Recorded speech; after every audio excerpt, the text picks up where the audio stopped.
I was wrongfully arrested May 15, 1994. Ultimately, I would walk out of prison 15 years later.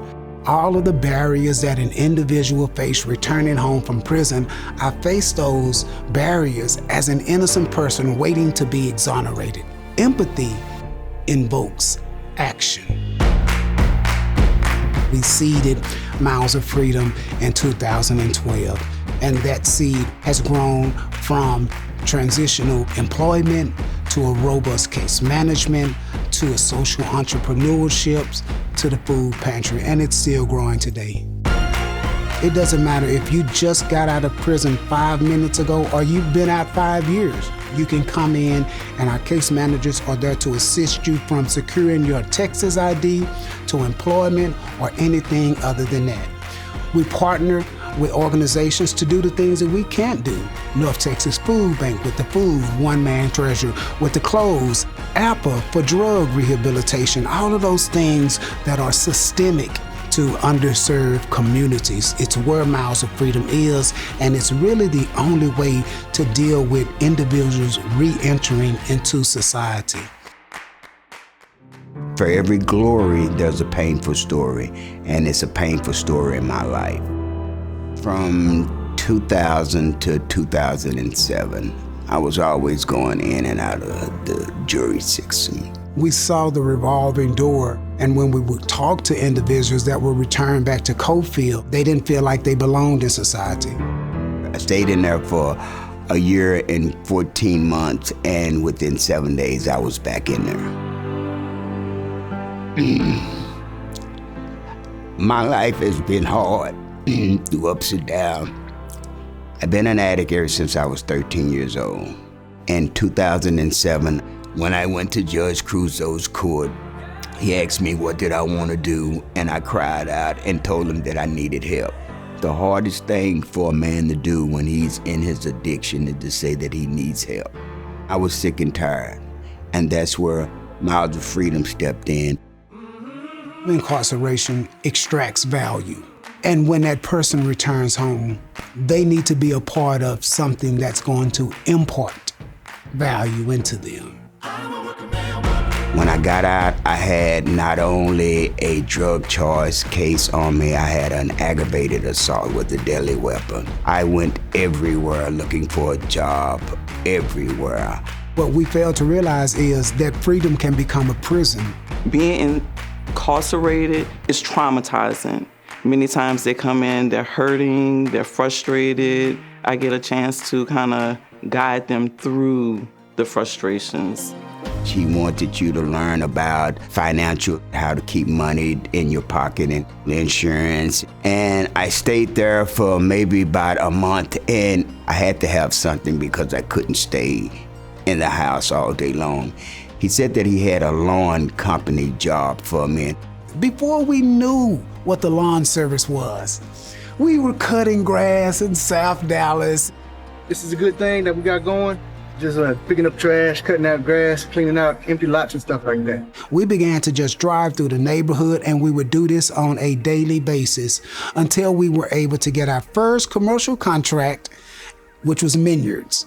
That contract grew to the Park South YMCA and on and on and on. Being able to give those that have been impacted by incarceration the ability to obtain customer service skills, like just giving them an opportunity to be able to work, to be a part of a routine, to be a part of a family. I'm just excited to be a part of Miles of Freedom. And I love working with my hands.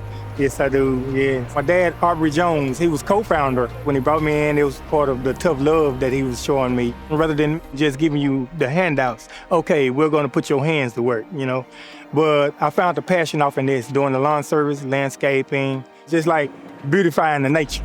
And once I cut grass, he had compassion on me because he knew that I needed a job. That is another key factor about our case management, is the jobs that we find and build relationships are livable wage employed jobs. When Mr. Miles would go out to interview and he would go and take me to other jobs, they would turn me down. But he told me to keep hanging on in there. It says from prison to promise. If you don't give up on you, Miles of Freedom won't give up on you. That's where the promise part come in at. He would do the best he can to get you on a stable job. I hadn't seen him fail yet. We had an opportunity to partner with Habitat for Humanity in 2016. Miles of Freedom and Habitat for Humanity first connected after initial conversation sparked by mutual interest in addressing systemic barriers to employment. He called me one day and he said, Habitat has a program that they want to give ex-felonies a job. Our mission is not just about building homes, it's about building hope. I went to go try it. I was ready. By the name of God, I claimed this job. It was 5 of us took the interview and only one got it, and I was the one that got it. As for Vincent, his character, his work ethic, and his desire to grow were evident from the start. And I am a senior core inventory. I monitor all the warehouse materials for Habitat. We worked closely with Miles of Freedom to design processes that were both supportive and empowering. That included mentorship, regular check-ins, and clear expectations.